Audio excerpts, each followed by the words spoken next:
After decades of waiting, could Disney finally be ready to add a fifth theme park to Walt Disney World? Hello everybody, welcome. With Universal chomping at the heels of Disney with Epic Universe, and demand for Disney parks higher than ever, will we see that coveted fifth gate that we've all been waiting for?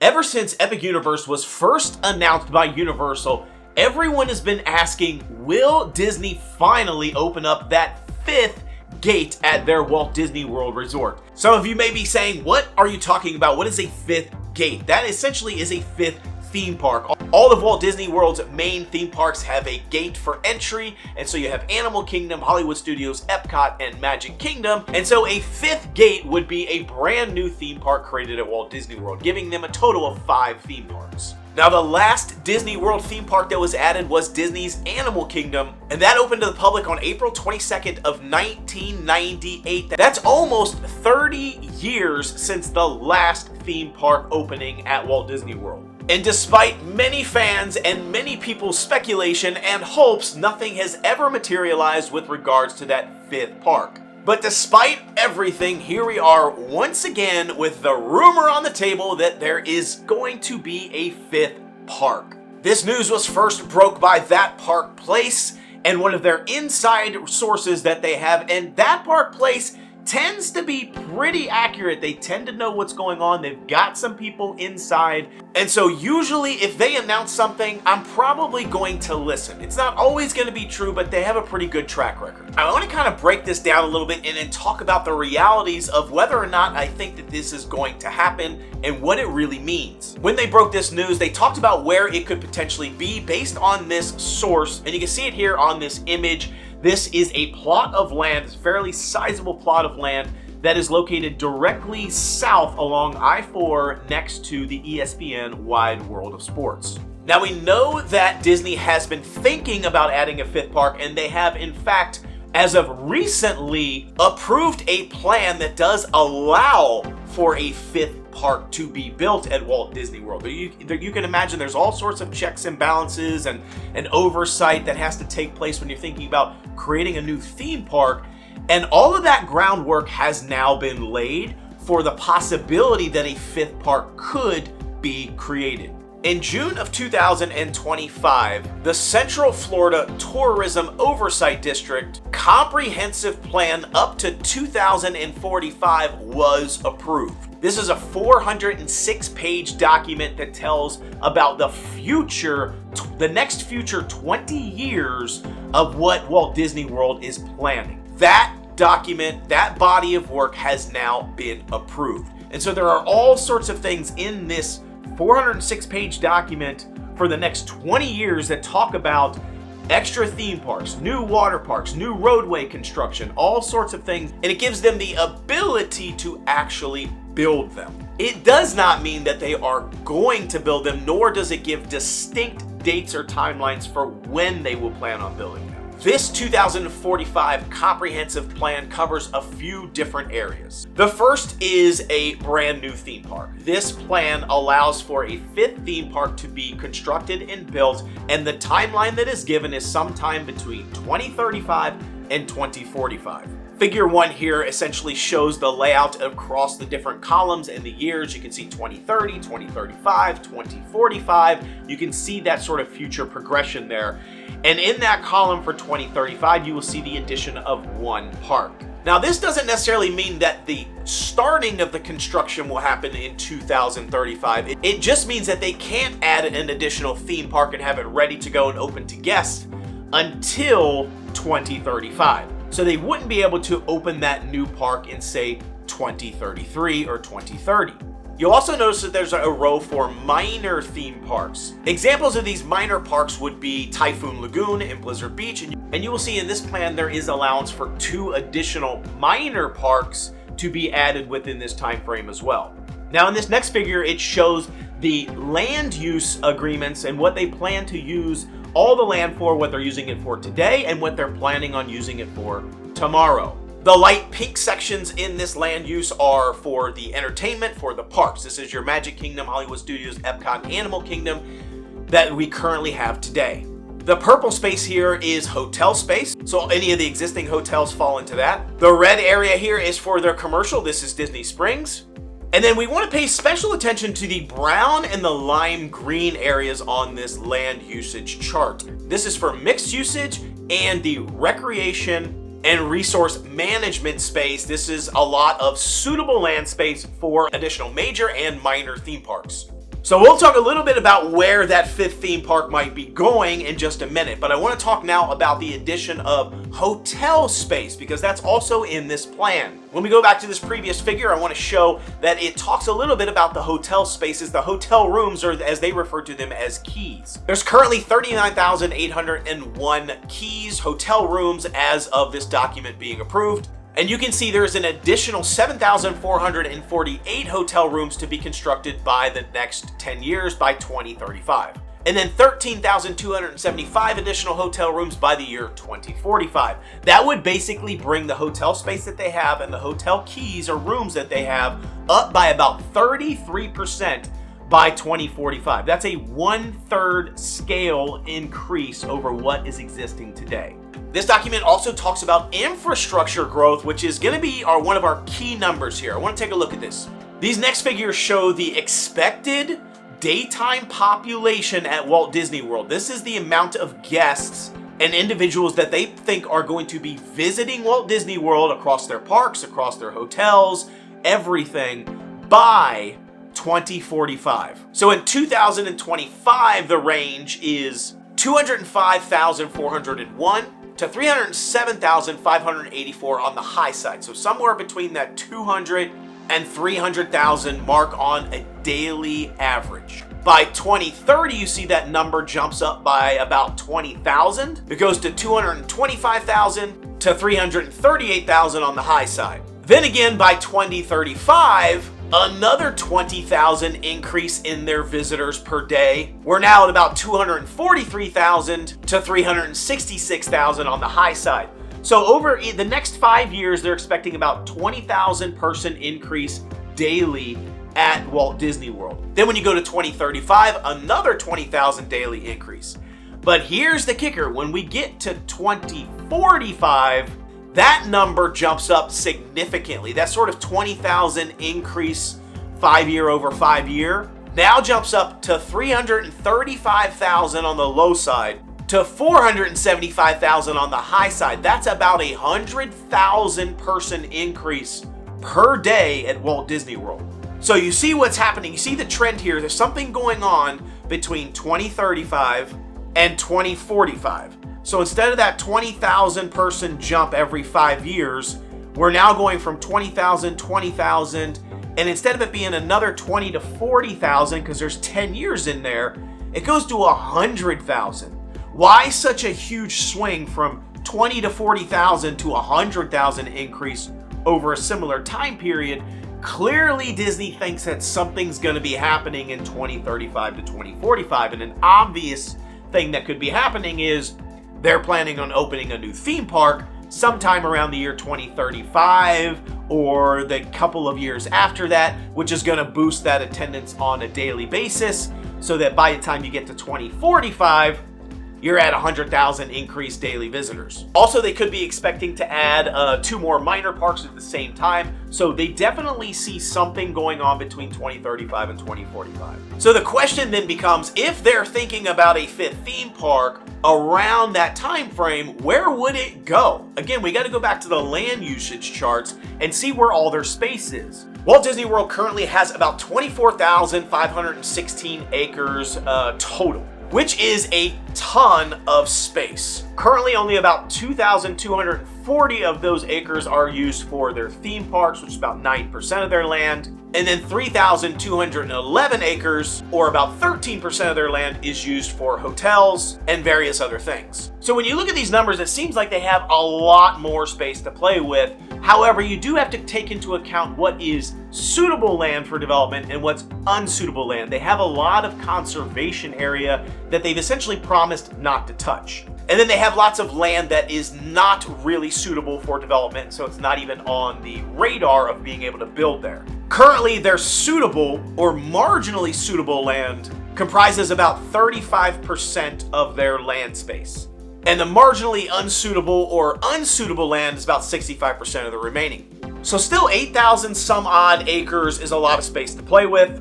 When you consider that all of Universal's properties total between Universal Islands of Adventure, the City Walk, Epic Universe, all their new land over there, everything total is probably around 2,000 acres. Disney has about 8,000 something acres to play with.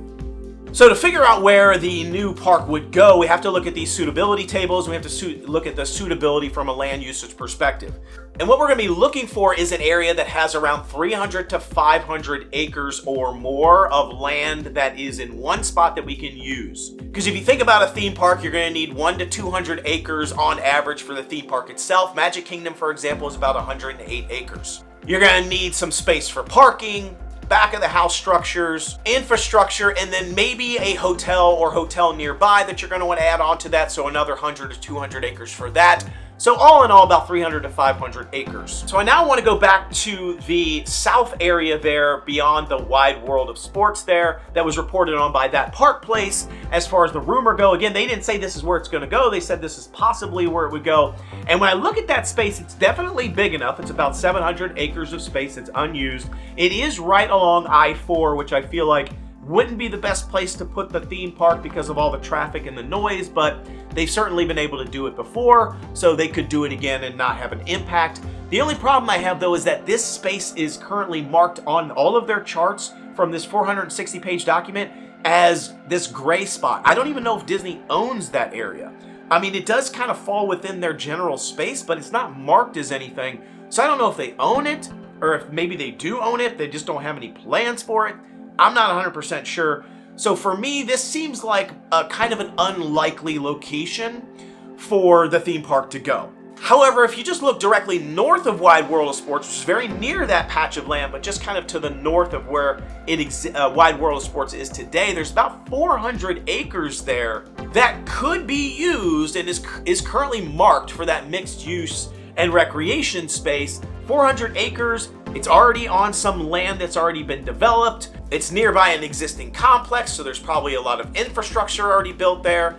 This could be a likely location for their next theme park. However, there are a few other candidates that I want to cover. There is one big, large portion of land there that is directly to the west of Magic Kingdom. You can kind of see Magic Kingdom on that space there. This is about 650 acres. Now, if you've watched any of my Disney Villains videos, I've talked about all this massive space, some 700 plus acres of land that was part of an impact environmental study with regards to building the new Villains area and the Cars land, and I talk about a Villains Phase 1 and Phase 2, and then a Villains Hotel potentially, or some sort of fantasy hotel up there. But there's all this space over to the left that is currently marked as mixed use and recreation that could very well be translated into a brand new theme park or used for anything else. So it's already has it as part of their land use agreement that they can develop that space. This is not conservation area. So that 650 acres, though it is very close to Magic Kingdom, it's directly aside from it, they could very well on the other side of that road build another theme park there that would work very well.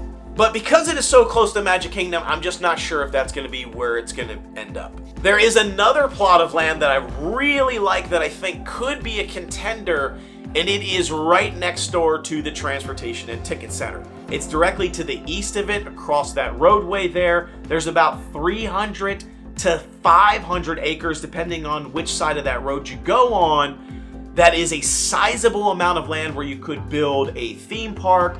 I have that marked here. You could build the theme park here, and then across the roadway, you could potentially build a parking structure. I like that area a lot because it has very quick access to a lot of the deluxe resorts that's already near Magic Kingdom.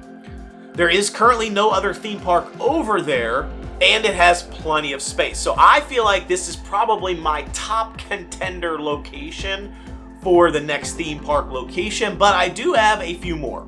You may be familiar with the whole Flamingo Crossings area that's been purchased. It's been developed. They've got a lot of things happening over there. New retail spaces going in. They're sort of, I mean, they're on property, but they're sort of off property. A lot of the Disney college program stuff is over there. They're housing and things for them. There is a ton of space over there that they could potentially put a theme park on.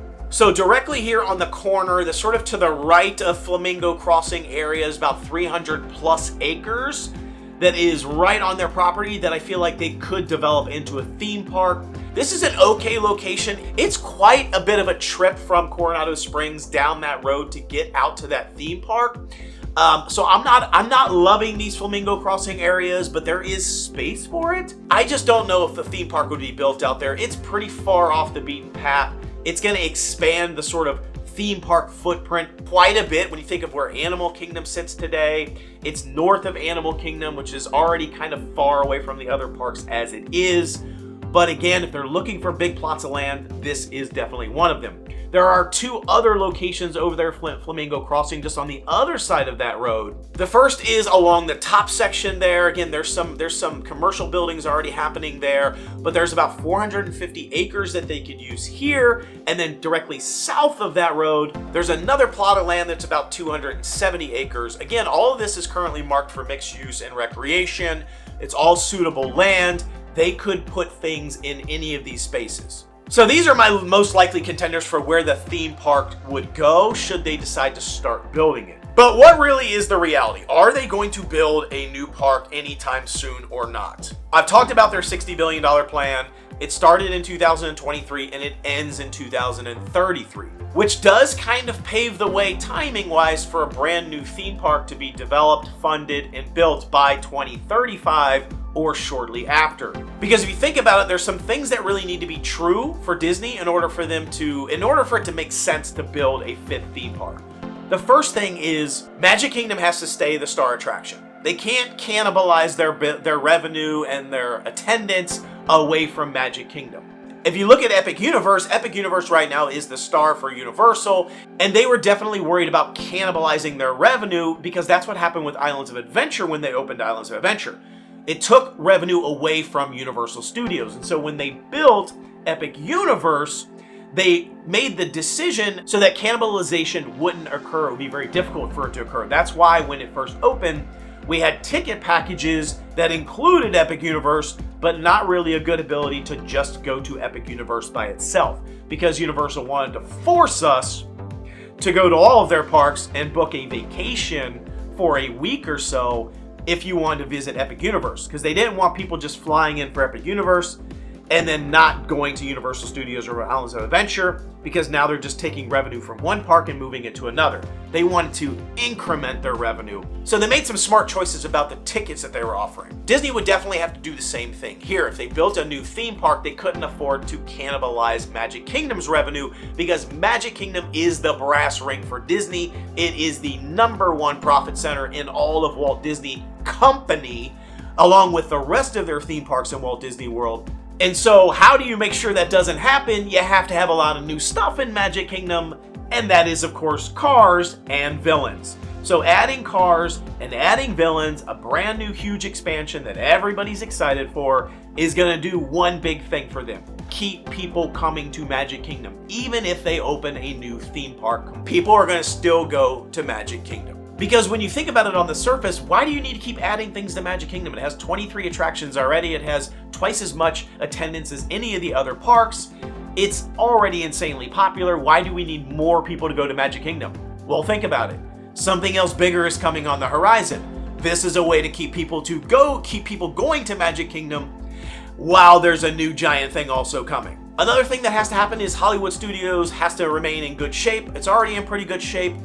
The addition of the Monsters Inc. land, I think, is going to shore that park up. It's already in good shape, but I think the Monsters Inc. stuff is going to make it even better.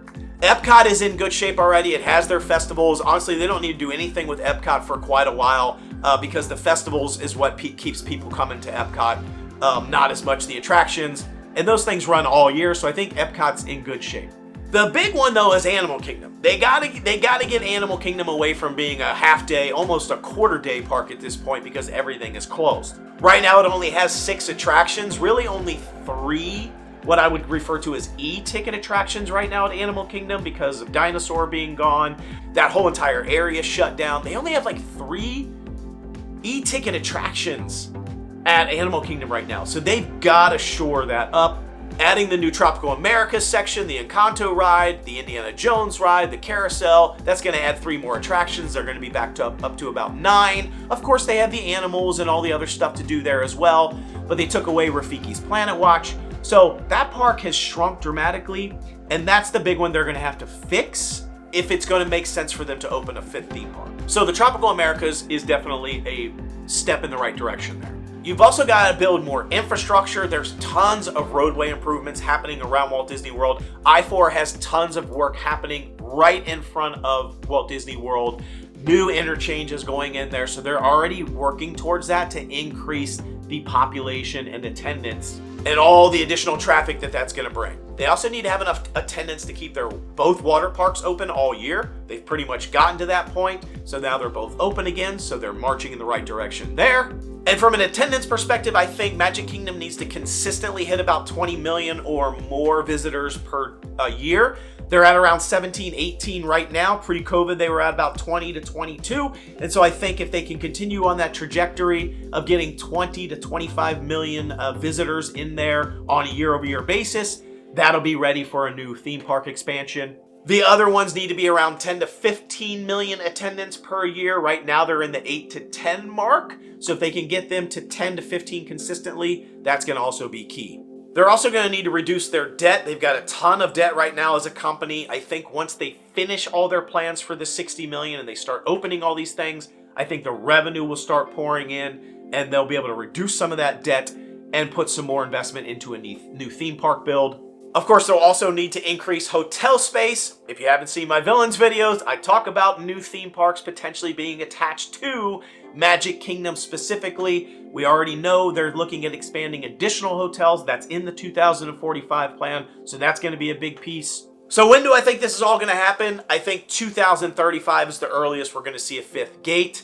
I think possibly after that, 2035 at the earliest, anytime after that. That's part of their 2045 plan. It's going to depend on how well they're able to execute all these expansions between now and then, and how much revenue starts pouring in, and how much attendance starts spiking. But if they can nail it all, we very well could see a 5th park by the year 2035, about a couple of years after Villains is finished being done. I don't know. I'm excited about it. I don't know if it's the right move. I don't even know if Disney knows if it's the right move. I think time will tell. So anyhow, that's my take on a 5th park coming to Walt Disney World. Love to hear what you think. Do you think Walt Disney World's ready for a 5th theme park? And if so, what do you think the theme would be? I'd love to hear from you down in the comments. Be sure to like, subscribe, and share this video. And of course, until I see you next time, the noble way is the easy way. Bye-bye, everybody.